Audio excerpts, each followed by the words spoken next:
Today we're going to explore the patterns OU and OW that say ow. But to get us started, we're going to play a word game. Let's build a word ladder together. To start our word ladder, we're going to start with a word that is a name for an animal who gives us milk. A? Yep, cow. Now we're going to turn cow into a new word. This word means to shake or tremble with fear. If you shake or tremble with fear, you might cower. Watch me turn cow into cower. I'm going to keep my cow, and I'm just going to snap on my ER, and I have a whole new word. Cool, huh?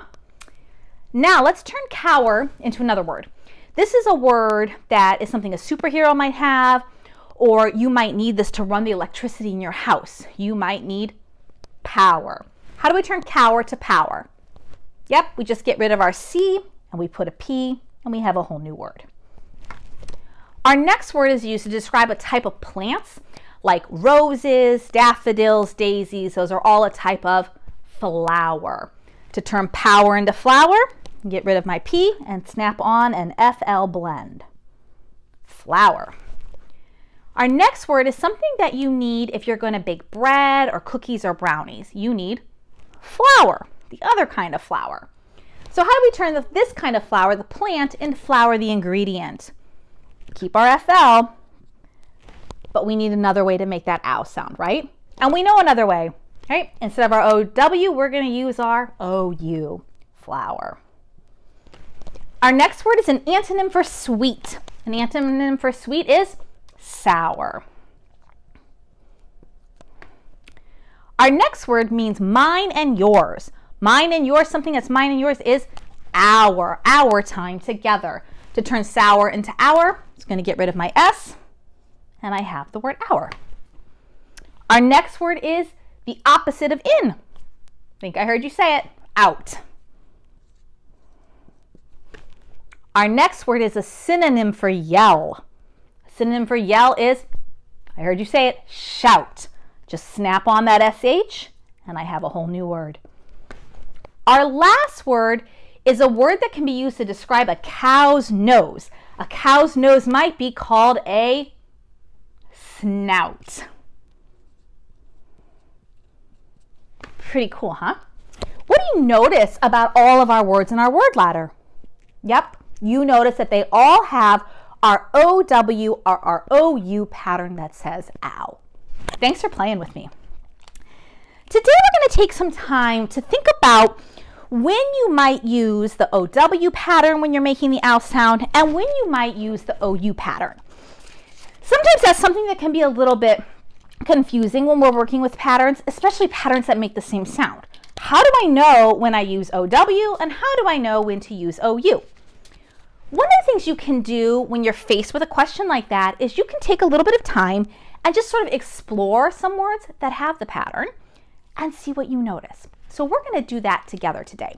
We're going to take a look at some of our words from our word ladder, and we're going to think about whether we hear the ow sound at the beginning or middle of the word, or if we hear the ow sound at the end of a word or at the end of a syllable. And we'll see what we discover about when we might use each of those patterns. So let's go ahead and get started. Our first word is cow. Where do you hear the ow in cow? Is it the beginning or middle? That's at the end of the word, isn't it? So I'm just going to put it right there under end. What about power?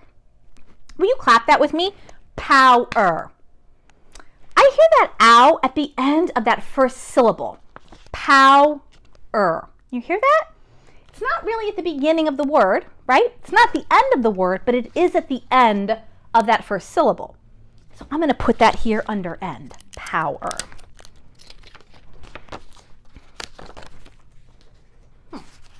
Let's take a look at another one. Cower. Do you notice it? Cower is just like power, isn't it? We hear the ow at the end of that first syllable. So let's put it up here under end. So already, I bet you're already noticing something. Already we're seeing that when we have ow at the end of a word, like cow, or at the end of a syllable, we use OW. Pretty cool, huh? Let's take a look at the word flower.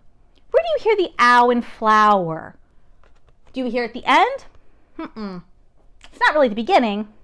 It's in the middle, isn't it? Let's put that over there. What about snout? Where do you hear that ow in snout? That's in the middle of the word, isn't it? Like in flower. What about shout? Yep, middle of the word again. What are you noticing about ow in the middle of a word?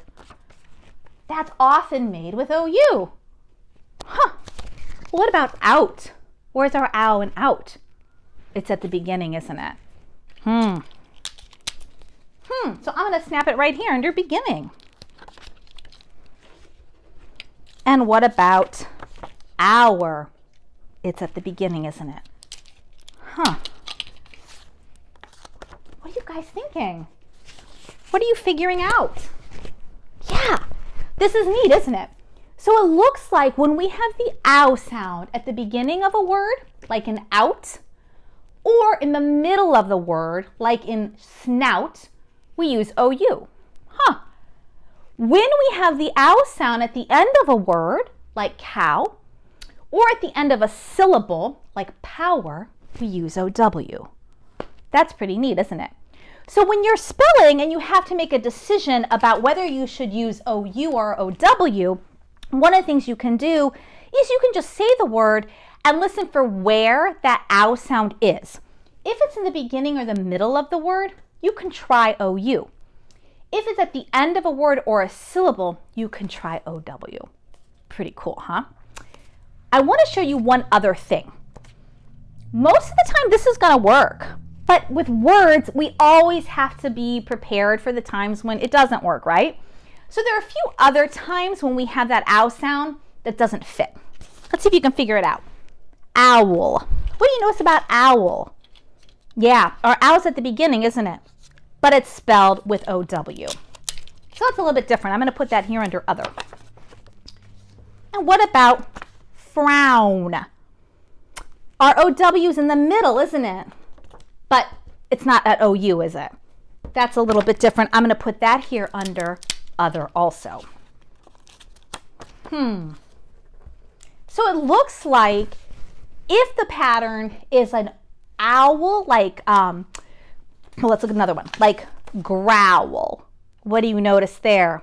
Yep, there's that ow sound in the middle of the word, but it's made with that OW. So that's a little bit different. And what about down? Yep, there's our ow in the middle, but it's that OW. So let's take a look at what we figured out today. When you're trying to figure out whether or not to use OU or OW, one thing you can do is say the words slowly and listen for where the ow sound is. If that ow sounds in the beginning of a word or the middle of the word, try OU, like in flower or out. If that ow sounds at the end of a word or at the end of a syllable, try OW, like cow or power. If that ow sound is part of a word family like owl or growl, stick with your OW. Or if it's part of a word family like frown or down or town, stick with OW. So that's something you can use to help you when you're spelling and you're trying to make some decisions about which ow pattern to use, OU or OW. Thanks for learning with me today.